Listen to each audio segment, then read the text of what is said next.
An executive order just slid through the system like a ghost. No breaking news banner, no dramatic press conference, just a few lines of technical language that most people will never read.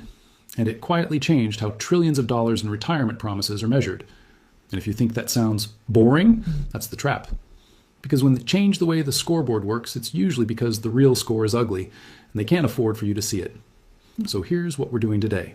I'm going to lay out the pattern, calmly, clearly, step by step. So by the end of this video, you can look at your own retirement system and instantly recognize what stage it's in.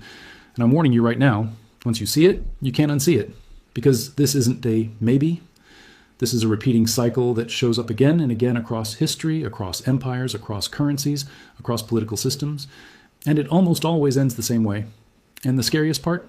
Most people don't realize it's happening until the final stage is already in motion. Now, before we go deeper, I need 10 seconds of your help. I'm running a campaign to push back against copycat channels that repackage the same recycled content and flood the platform. So if you value original breakdowns like this, subscribe right now and drop a quick comment, even just Arjon AG, so the algorithm knows you're really here. All right, let's build this from the ground up, because the people who control narratives always rely on one thing: confusion. They want you overwhelmed. They want you arguing politics. They want you distracted by headlines. But retirement collapse doesn't start with a headline. It starts with math. It starts with promises, and it ends with purchasing power. And that's why today's video is not about panic. It's about pattern recognition. Because if you can spot the pattern early, you don't have to be the person who gets hit in the face at the end and says, how did this happen? So let's talk about the 4 stages. 4 stages every time. Same rhythm, same storyline, different costumes. Stage 1 is the promise. Stage 2 is the expansion. Stage 3 is the reckoning. Stage 4 is the collapse. But not the kind of collapse most people imagine. Because here's the trick. The promise can be kept on paper while your real life gets destroyed. And when I say destroyed, I'm not trying to be dramatic. I'm describing what it looks like when your fixed income stays fixed, but your costs don't. Now let's walk through each stage slowly, because this is where people mess up. Stage 1, the promise. This is when everything looks healthy. The economy is expanding. The working population is large. The retiree population is smaller. Taxes feel manageable. Growth covers mistakes. Everyone is optimistic. And the numbers actually work. Politicians create or strengthen pension systems during this stage because it's easy to do. And it's important to understand something. At this stage, it often isn't a scam. The benefits can be real. The system can be solvent. People can genuinely contribute and then receive payments later without the whole thing imploding immediately. That's why the trust gets built. That's why people believe in it. And that's why stage 4 is so psychologically brutal, because people feel betrayed, even though the pattern was always there. Stage 2, the expansion. This stage is where the promise becomes a political weapon. Benefits get richer. Eligibility opens up. Retirement ages drop. Extra adjustments get layered in. Cost of living increases, healthcare add-ons, survivor benefits, early retirement packages, special categories. And every time, it's sold like progress. It's framed as compassionate. It's framed as deserved. But under the surface, what's happening is simple. Future money is being promised to buy present loyalty. And notice what doesn't happen during stage 2. Nobody sits the public down and says, by the way, the true cost of this is going to explode when demographics shift. All right. Nobody does that because the entire stage 2 strategy is built around kicking the consequences into the future. Stage 3, the reckoning. This is when reality walks into the room. Demographics shift, birth rates fall, life expectancy rises, more people retire and live longer, fewer people work and contribute. Growth slows, tax revenue struggles, the assumptions that made stage 1 work stop working. And suddenly, the system is no longer a little underfunded. It becomes structurally impossible. This is where governments and institutions face only a handful of options, and none of them are pretty. They can raise taxes aggressively. They can cut benefits and break what people thought were protected promises. Or they can keep paying, but quietly destroy the value of what they're paying by debasing the currency and letting inflation do the cutting for them. And historically, guess which option gets chosen most? Stage 4, the collapse. This is not always an official default. This is not always a dramatic, we're ending pensions announcement. Stage 4 is often the quiet one. It's the, we paid you exactly what we promised stage. While the promised amount buys less and less and less, your payment shows up. Your dignity doesn't. Your lifestyle doesn't. Your security doesn't. Stage 4 is where people discover the difference between nominal value and real value. And if that phrase sounds academic, let me translate it into real life. Nominal value is the number on your check. Real value is what that check can actually buy. Now, here's where we go from theory to proof, because I'm not asking you to believe me. I'm going to show you the loop repeating across history, and then we're going to bring it back to modern pensions. And while we do this, I want you to keep one question in your mind. If this four-stage pattern shows up again and again, what makes people so confident it can't happen to them? Because that confidence is usually what gets them trapped. Let's start with a classic example. Rome. Rome had a system of public support that became deeply embedded in the political structure. It wasn't framed as welfare, the way modern people argue about it. It was framed as the state's responsibility to its citizens, grain distributions, and later expanded provisions. In the early phase, the system worked because the empire had strong inflows, conquered territory, productive provinces, tribute, taxes, and access to major agricultural supply lines. Stage 1 was stable. People got what they were promised. It became normal. It became expected. Then stage 2 arrived, and it always looks the same: expansion. More people qualify, more goods get included, more political incentives are attached. The promise grows because leaders learn something dangerous. If you feed the crowd today, they forgive you tomorrow. But what happens when the cost of feeding the crowd becomes larger than the ability to fund it? That's stage 3. The empire's pressure increases. Military costs rise. Supply lines get weaker. Corruption grows. Productivity suffers. Tax collection becomes harder. The treasury gets strained. And then the key move, currency debasement, they start reducing the real value of the coinage. And this is where people get confused because they imagine inflation is a modern invention. It isn't. Debasement is inflation wearing ancient clothing. Same concept. Increase money units faster than real production, and you dilute purchasing power. In Rome's later years, the currency was weakened repeatedly. And stage 4 hit with the same cruel logic we see later in other collapses. The promises continued on paper, but the value evaporated in reality. A guaranteed benefit becomes meaningless when the currency is losing value faster than the benefit adjusts. So the system continues, but the people who depend on it get crushed. Now let's jump centuries forward to France. France had a long history of government obligations and bond-like structures tied to state promises. Families planned around these payments. People treated them as safe. And that's stage 1, trust, a powerful government, a stable tradition, a belief that they would never let this fail. Then stage 2, expansion, wars, spending, court expenses, increased borrowing, increased obligations, increased promises. And here's the key. Stage 2 often feels patriotic. Support the state, fund the mission, sacrifice for the nation. But while people are focused on identity and pride, the liabilities are piling up like explosives. Then stage 3, the reckoning. Revenue collapses or becomes insufficient. Confidence cracks. And the government faces the same ugly menu. Tax harder, cut promises, or print. So they print, they issue paper, they accelerate issuance, they justify it, they normalize it. And then stage 4 happens like a guillotine, quietly at first, then all at once. The payments still arrive. But the payments become jokes. A lifetime of conservative planning becomes worthless. And the most painful part? The people destroyed are often the responsible ones, the ones who trusted the safest instruments, who avoided speculation, who did what society told them to do. Because the pattern doesn't care about your virtue, it cares about math. Now let's move to a modern industrial example. Germany in the early 20th century. Civil service systems, pension structures, protections. Again, stage 1, strong structure, confidence, a belief in institutions. Stage 2, expansion under pressure, war obligations, widows, veterans, broader coverage, rising costs. Stage 3, the impossibility phase, reparations, resource strain, political instability, collapsing production, and then the same lever, printing. And stage 4 is the one that still shocks people when they read it. Not because checks weren't sent, but because checks became worthless between morning and evening. People needed to be paid twice a day just to keep up with prices. That's what stage 4 looks like at full power. Now let's zoom out. Rome, France, Germany. Different eras, different systems, different currencies, same 4 stages. And if you're still thinking, okay, but that's history, good. Because now we bring it to the modern pension world. And this is where people get uncomfortable. Because modern pensions don't collapse the way people imagine. They rarely announce a big, dramatic, we're canceling retirement. Instead, they adjust, they reform, they recalculate, they smooth, they update assumptions, they change accounting. And while the public argues about politics, the real decision is made quietly. Who eats the loss? Now let's talk about what's happening now in plain language. Modern pension promises, public and private, were born during stage 1 conditions: booming populations, growing productivity, rising tax receipts, high worker-to-retiree ratios. When there are many workers supporting fewer retirees, the math can appear stable for a long time. And because it appears stable, confidence grows. Then protections get stronger, contracts get stronger. Court decisions reinforce the idea that this can't be changed.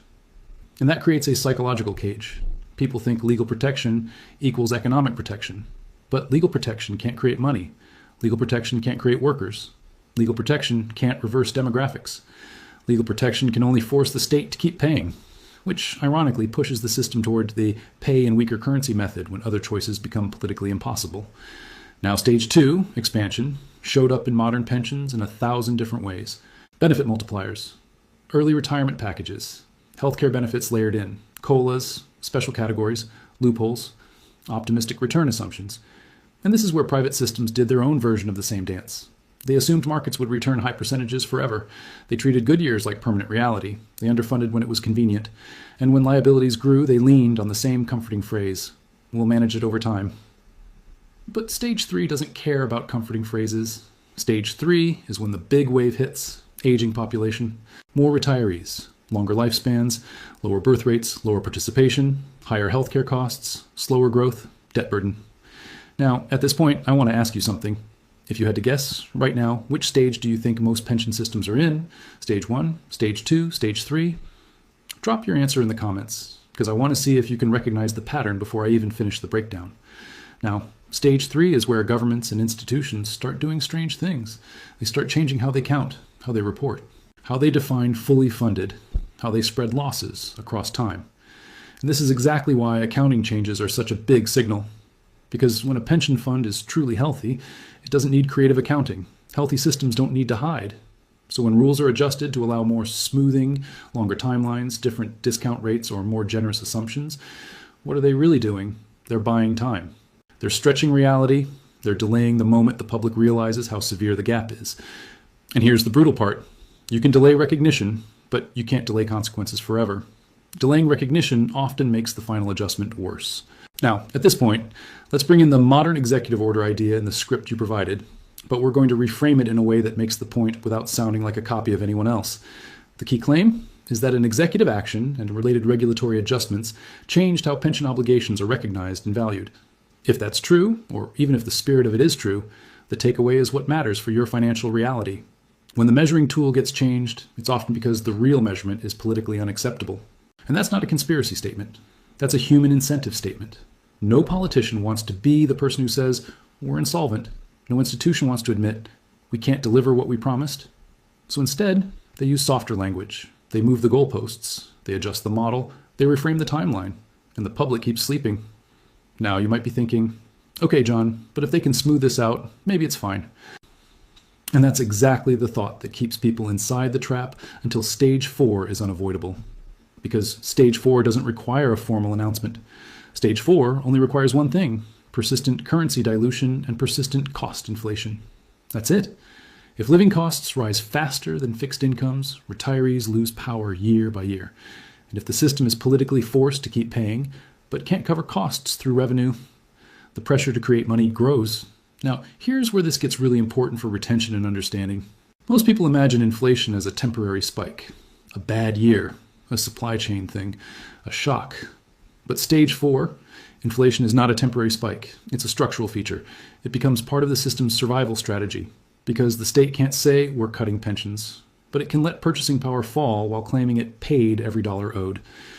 And if you want to see the cruelty of this mechanism, imagine telling a retiree, we didn't cut your benefit, you still get the same number every month, while rent, food, utilities, and medicine jump year after year. That's not a benefit cut on paper, but it's a benefit cut in life. Now let's talk about why the 3 options matter so much. Option 1, raise taxes dramatically. This is politically toxic. You can raise taxes a little, but if the shortfall is enormous, small tax raises don't solve it. And huge tax raises can crush the economy and trigger flight, capital flight, business flight, talent flight. Option 2, cut benefits. This is legally difficult and socially explosive, and in many places, it's structurally blocked by protections and court rulings. So option 3 becomes the default. Debase the currency. It's the least visible, it's the most deniable, It spreads pain across the population. It doesn't require a direct vote in the same way. And it allows leaders to claim they honored obligations. Now I want you to imagine something, because this is where the real cliffhanger sits. If we're already in stage 3, and stage 4 is a silent collapse, then what does the moment of realization look like? It looks like this. A retiree wakes up one day and realizes the check still arrives, but life no longer fits inside it. No dramatic headline, no emergency alert. Just a quiet personal disaster. And when enough people experience that at the same time, society changes. Now, you might be tempted to say, but we're different, we're modern. And this is the part where every empire, every government, every system tells itself a story. This time is different. We have better technology. We have reserve currency status. We have smarter economists. We can grow out of it. We can innovate. We can tax the rich. Let's break those down, because I don't want you leaving this video with comforting myths. Technology doesn't change demographics. Technology doesn't create millions of new working age contributors overnight. Technology doesn't erase liabilities. Technology can increase productivity, yes, but productivity growth would need to be extraordinary and sustained to cover the structural gaps in massive entitlement and pension systems. Reserve currency status can delay consequences, but it also creates a bigger blast radius when confidence cracks. And tax the rich is always smaller than people think when you compare it to decades of ongoing obligations. Even if you could seize huge chunks of wealth, you're not solving a perpetual multi-decade gap with a one-time pool of money. And that's why the pattern keeps repeating. Because the argument is never about ideology, it's about arithmetic. Now let's tighten the focus. If the system leans toward currency debasement, what does that mean for someone watching this video? It means you should stop thinking of your retirement benefits as secure income, and start thinking of them as nominal payments with uncertain purchasing power. That's a massive mental shift, and it changes what you do next. But before we go into what to do, I'm going to layer in something that will massively increase your advantage, because most people only hear about solutions after it's too late. I created a WhatsApp channel specifically so you can get daily updates, posts, and my personal analysis in a place that moves faster than YouTube. I also drop premium style posts there that I do not share on YouTube, including quick voice notes and instant updates. Link is in the description. Join it so you're not always 1 week behind. Now back to the core.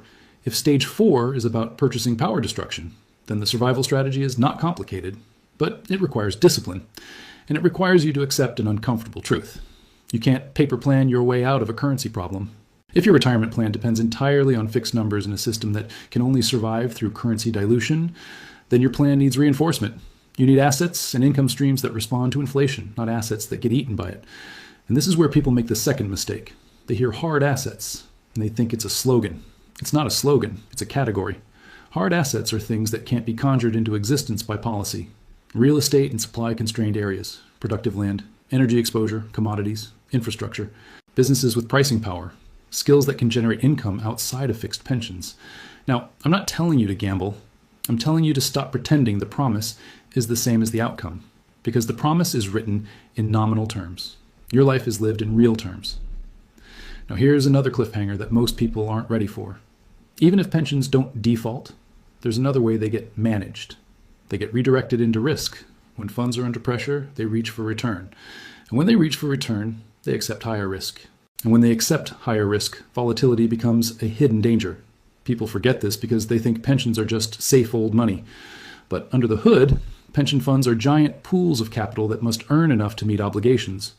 When obligations exceed realistic returns, they're forced into more aggressive strategies. And that creates a second vulnerability. A market drawdown at the wrong time can widen the gap. So what do institutions do? They lobby for more flexibility. They lobby for accounting changes. They lobby for extended time horizons. They lobby for smoothing. They lobby for permission to pretend, because pretending buys time. But buying time is not the same as solving the problem. Now, I want to add a quick creative note right here, because some of you watching this are specifically into silver and want real-world inspiration, not just warnings. If you want to hear silver-related success stories, how people positioned themselves, what they learned, how they actually made money, there's a separate channel linked in the description. Go subscribe to that too and watch how real people played it smart. All right, back to it. Now, the next part is where you need to lean in, because this is the moment where people either protect themselves or stay asleep. What does stage 4 look like in a modern developed country? It looks like steady erosion, not always hyperinflation overnight. More often, it's death by 1,000 price increases. Your grocery bill slowly becomes unrecognizable. Your utility costs climb. your insurance climbs, your property taxes rise, your rent rises, your medical costs rise, and your pension lags. Even if it has adjustments, those adjustments rarely match real-life costs, especially healthcare and housing. So the retiree's standard of living compresses. They cut extras, then they cut essentials, then they rely on family, then they sell assets, then they go back to work. And here's the part no one says out loud. Stage 4 turns retirement into a myth for millions of people. And that's why this topic triggers people, because it attacks an identity. People built their entire life plan on the idea that retirement is a stable finish line. But in currency debasement cycles, retirement isn't a finish line, it's a moving target. Now, I want to bring in you, the viewer, because this isn't just a lecture. I want you to do something practical. Look at your own retirement plan right now and answer these 2 questions in the comments. Do you believe your retirement income will keep up with your real expenses over the next 10 years? And if not, what's the one thing you're doing this year to reduce your dependence on fixed payments? Drop your answers below. I read them, and your response might help someone else wake up. And speaking of that, if you're someone who's already doing well, if you've managed to build a strong income stream, a business, a skill, or an investment strategy that's working, share your success in the comments too. Not to flex, just to show people what's possible when you stop relying on the default script society hands you. Now, let's tighten the narrative one more time. The reason this becomes viral is not because people love doom. It's because people are feeling it. They might not understand the 4 stages. They might not talk about discount rates and actuarial tables, but they know their money doesn't stretch like it used to. They know groceries feel insane. They know housing feels impossible. They know healthcare costs are scary. And when you connect that lived reality to a historical pattern, it clicks. Now, here's the part where mainstream voices often confuse people. They'll say something like, pensions are protected, social systems are stable, trust the institutions. And that might be true in a narrow legal sense, but the market doesn't care about legal protection when purchasing power is collapsing. A check protected by law can still be a check that can't buy dinner, and that's what people need to understand. Now, you might be wondering, okay, John, so what is the real warning sign I should watch?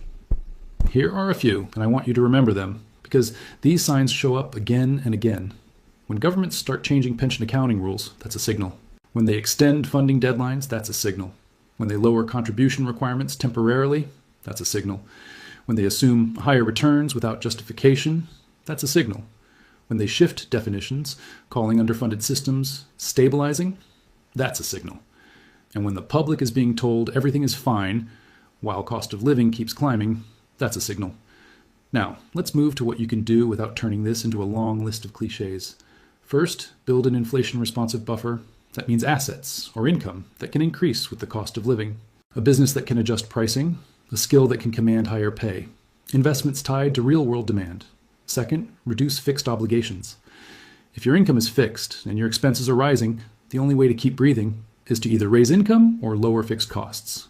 Debt with rising rates, rent that escalates, utilities that spike, these can become traps. Third, diversify how you get paid. If one source is tied to the same system that's under pressure, you need a second and third source that's not. Fourth, don't confuse paper wealth with life security. A retirement account number can look big, but if the currency loses purchasing power, that number can become less meaningful than it appears. Fifth, start earlier than you feel comfortable, because the time to buy safety is before the crowd panics into the same doors. And now I'm going to add something very important for the people who really follow closely. By the time you're watching this, a members-only video should already be published. One single video with the major updates so far, and for premium members, we'll keep going deeper with more in-depth analysis. If you want that full package and you want to prove you're genuinely following, join the membership and watch that members-only update. Now, I know someone is thinking, this is too intense, this is fear. No, this is the difference between a reaction and preparation. Fear is when you feel powerless. Preparation is when you feel informed.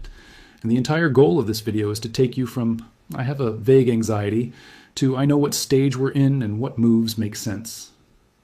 Now let's circle back to the executive action claim. Even if you ignore the exact wording and ignore the politics, the real message remains. When pension math is strained, institutions will do whatever they can to avoid immediate admission. They will reframe, they will restructure, they will recategorize, they will adjust. And in the background, currency policy becomes the pressure valve. So if you're watching this thinking, should I trust the system? Here's a better question. Should you trust a system that must rely on currency dilution to keep its promises? That's the real question. Because the moment the system must dilute, You need your own plan to defend purchasing power. Now here's the cliffhanger I promised you earlier. The real battle is not whether you receive your pension. The real battle is what that pension can buy. And that battle is fought in the currency itself, which means it's fought through inflation, money supply expansion, debt financing, and public confidence. And when public confidence cracks, things can accelerate. Not overnight necessarily, but faster than people expect. Because systems tend to look stable, right until they aren't. Now I want to do something that people rarely do. I want to challenge you directly. If you're still not subscribed, ask yourself why. If you're watching content like this, it's because you want clarity. But most people watch clarity and never support it. And my YouTube stats show it. Tons of people watch, and a big chunk still haven't subscribed. So if you want this channel to keep pushing original analysis, support it. Subscribe and leave a comment. It takes you 5 seconds, but it changes how far this message travels. Now, let's zoom out one last time and lock in the big picture. The 4-stage pattern exists because human incentives don't change. Stage 1 builds trust. Stage 2 buys popularity with future money. Stage 3 reveals the math. Stage 4 preserves the promise by destroying the currency.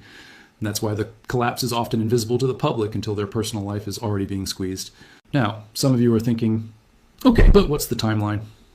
The uncomfortable truth is the timeline varies, but the direction doesn't. Some systems slow walk the decline. Some systems break faster due to crisis. But the reason people get hurt is the same. They wait for certainty. They wait for a clear announcement. They wait for a signal that everyone agrees on. And by the time everyone agrees, it's already priced into everything. So the winning move is not to predict the exact month the pain spikes. The winning move is to build a structure that survives regardless. Now let's end this video with something that matters, because I don't want you leaving with a heavy feeling and no action. You don't need to panic, but you do need to respect math. You do need to stop treating retirement promises like guaranteed purchasing power. You do need to build independent strength. And if you're already on that path, again, share your success in the comments, because your story might be the reason someone else stops procrastinating and starts building. And I'll leave you with one final question, and I want a real answer from you. If you could send one sentence back to your younger self about money and retirement, what would you say? Drop it below. Subscribe if you haven't. Join the WhatsApp channel for daily updates and voice notes. And if you want the full members-only updates and deeper breakdowns, join the membership and watch the members-only video that should already be live. Take care of yourself, take care of your people, and I'll see you in the next one.